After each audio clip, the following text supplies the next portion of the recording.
तो आज हम बात करेंगे एक ऐसी सच्ची कहानी की जो सुनने में फिल्मी लगती है। ये कहानी है रवि नाम के एक अपराधी की और आंध्र प्रदेश के एक ऐसे राजा महल की जिसे लोग भूत बंगला कहते हैं। तो चलिए इस बेहद दिलचस्प किस्से की हर परत को खोलते हैं।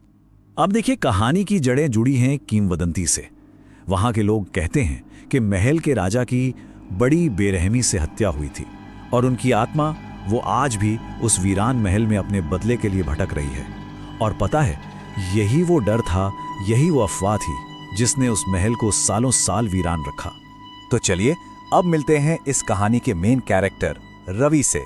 रवि की जिंदगी में ना एक ऐसा ऑफर आता है जिसे ठुकराना उसके बस में ही नहीं था। एक ऐसा सौदा जो उसकी पूरी दुनिया बदल देगा। तो ये जो रवि नायडू था, कोई 34 साल का एकदम हट्टा कट्टा आदमी, उसका काम क्या था? बड़े बड़े बिल्डरों के लिए प्रॉपर्टीज पर कब्जा करना। लेकिन एक बात थी, वो हमेशा अकेले काम करता था, मतलब किसी भी झगड़े या पंगे से दूर रहता था। उसकी लाइफ ना एक सीधी सादी तय पटरी पर चल रही थी। फिर एक शाम उसे एक बहुत बड़े बिल्डर का मैसेज आया। काम था शहर के बाहर बने उसी राजा महल को खाली करवाना। सोचिए, ये सौदा उसकी पुरानी जिंदगी से कितना अलग था। एक तरफ तो वो छोटे मोटे कब्जे करता था, दूसरी तरफ राजा महल पर कब्जा करने के लिए मुंह मांगी कीमत का ऑफर। ये तो किसी लॉटरी से कम नहीं था, है ना?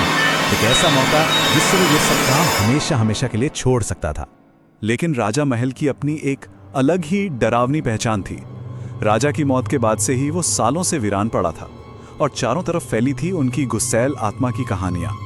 कहते थे कि आज तक कोई भी वहां एक रात नहीं गुजार पाया। पर रवि ने इन सब बातों को सिर्फ अफवाह मानकर उड़ा दिया। अरे उसके लिए तो पैसा, काम वो ज्यादा जरूरी था। तो बस ये सोचकर रवि अपनी मोटरसाइकिल उठाकर महल की तरफ निकल पड़ा। लेकिन महल पहुंचने का वो सफर और वहां का माहौल वो किसी आने वाले बड़े खतरे का साफ साफ इशारा दे रहा था। जैसे जैसे वो शहर से दूर होता गया ना, रास्ता एकदम सुनसान होता चला गया। शहर के घर वो सब पीछे छूट गए। अब बस जंगल थे और बीच में अकेला रवि। उसे अकेलापन महसूस होने लगा। माहौल में एक अजीब सी वीरानी थी और हवा ठंडी नहीं थी, बिल्कुल नहीं, लेकिन उसमें एक अजीब सा भारीपन था। उसे ऐसा लगा जैसे हर सांस के साथ कोई अनचाही चीज उसके अंदर जा रही है। ये फीलिंग नॉर्मल नहीं थी, इसमें कुछ तो गड़बड़ थी। आखिरकार रवि महल के गेट पर पहुंचा और उसने अपनी मोटरसाइकिल बंद की। और जैसे ही इंजन की आवाज बंद हुई ना, एक अजीब सी खामोशी छा गई। सोचिए, ना किसी पंछी की चहचहाहट, ना किसी जानवर की आवाज, कुछ भी नहीं, सिर्फ एक डरावना सन्नाटा। अंदर का नजारा तो और भी ज्यादा भयानक था। दीवारों पर जो पुरानी पेंटिंग्स लगी थी वो आधी मिट चुकी थी। लेकिन जो सबसे अजीब बात थी, कई तस्वीरों में चेहरों पर आंखों की जगह सिर्फ काला रंग था। ऐसा लग रहा था मानो किसी ने जानबूझकर उन्हें खुरच दिया हो, नोच दिया हो। उसे एकदम से लगा जैसे कोई उसे देख रहा है। हिम्मत करके उसने आवाज लगाई, कोई है यहाँ? उसकी आवाज गलियारों में गूंजी तो सही, पर जब वो लौट कर आई ना, तो वो बदल चुकी थी।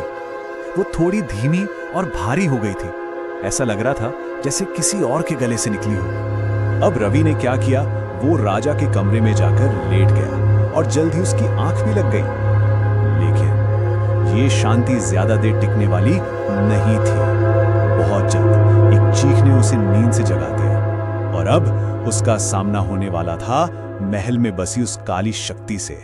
एक चिल्लाने की आवाज जिसने उसे एकदम से जगा दिया, और ये आवाज ऐसा लग रहा था जैसे जमीन के नीचे से आ रही हो। उस चीख में सिर्फ दर्द नहीं था, बल्कि सदियों पुरानी भूख थी, गुस्सा था। और इस आवाज ने रवि के दिल में खौफ भर दिया। तो वो उस आवाज का पीछा करते करते एक कमरे के पास पहुंचा जिसका दरवाजा बस जरा सा खुला था। अंदर जो उसने देखा वो भयानक था।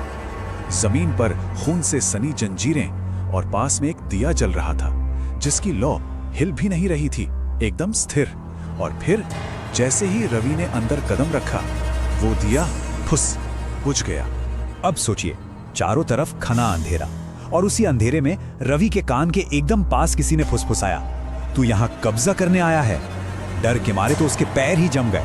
और तभी उस अंधेरे में काले धुएं से बनी एक आकृति उभरने लगी। उसका कोई चेहरा नहीं था, सिर्फ खालीपन था। वो धुएं की परछाई धीरे धीरे एक भयानक तांत्रिक में बदल गई और फिर उसी तांत्रिक ने महल का वो खूनी राज खोला जिसे दुनिया से छुपा कर रखा गया था। तो सवाल ये है कि आखिर क्या था महल का वो खूनी सच? तो तांत्रिक ने बताया कि राजा ने उसे काले जादू और बलि देने के जुर्म में राज्य से निकाल दिया था और वो तांत्रिक बदले की आग में जल रहा था। उसने अपनी काली शक्तियों का इस्तेमाल किया, राजा को बंदी बनाया और इसी महल के अंदर उनकी बलि चढ़ा दी। तो राजा का सच बताने के बाद तांत्रिक ने अपना पूरा ध्यान रवि पर लगा दिया। लेकिन तभी कहानी में एंट्री होती है एक और आत्मा की, और यहीं से शुरू होती है रवि की जान बचाने की एक भयानक लड़ाई। तांत्रिक ने रवि पर हमला किया और रवि जमीन से ऊपर हवा में उठ गया। उसे ऐसा महसूस हुआ जैसे कोई उसकी आत्मा को उसके शरीर से बाहर खींच रहा हो। उसकी आंखें सफेद पड़ने लगी थी और उसे लगा बस अब जिंदगी खत्म। और ठीक उसी पल एक और आवाज गूंजी। ये आवाज थी राजा साहब की आत्मा की। अब देखिए, दोनों आत्माओं में जमीन आसमान का फर्क था। एक तरफ था तांत्रिक जो गुस्से और बदले की आग में जल रहा था, और दूसरी तरफ राजा की आत्मा जिसमें दुख था, कर्तव्य था और एक अजीब सी शक्ति थी। राजा की आत्मा ने कहा, इस घर में और खून नहीं होगा। और बस इसके बाद दोनों शक्तियों के बीच एक जबरदस्त टकराव हुआ। महल की दीवारें कांपने लगीं, तांत्रिक के मंत्र टूटने लगे और ऐसा लगा जैसे अंधेरा चीख रहा हो। राजा की शक्ति के आगे तांत्रिक की काली शक्ति पिघलने लगी। इस भयानक टकराव के बाद सब कुछ एकदम शांत हो गया। लेकिन उस रात जो कुछ भी हुआ, उसने राजा महल के रहस्य को और भी ज्यादा गहरा कर दिया। एक ऐसा रहस्य जो आज तक अनसुलझा है। रवि जमीन पर बेहोश पड़ा था।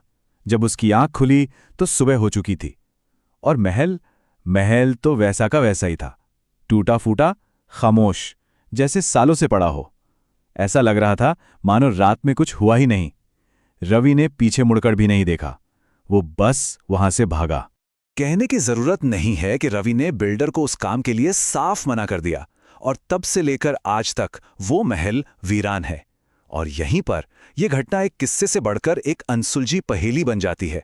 लोग आज भी कहते हैं कि राजा साहब का वो महल हर रात जिंदा हो जाता है, और ये बात हमें एक सवाल के साथ छोड़ जाती है, क्या वो महल आज भी रात में जिंदा हो जाता है?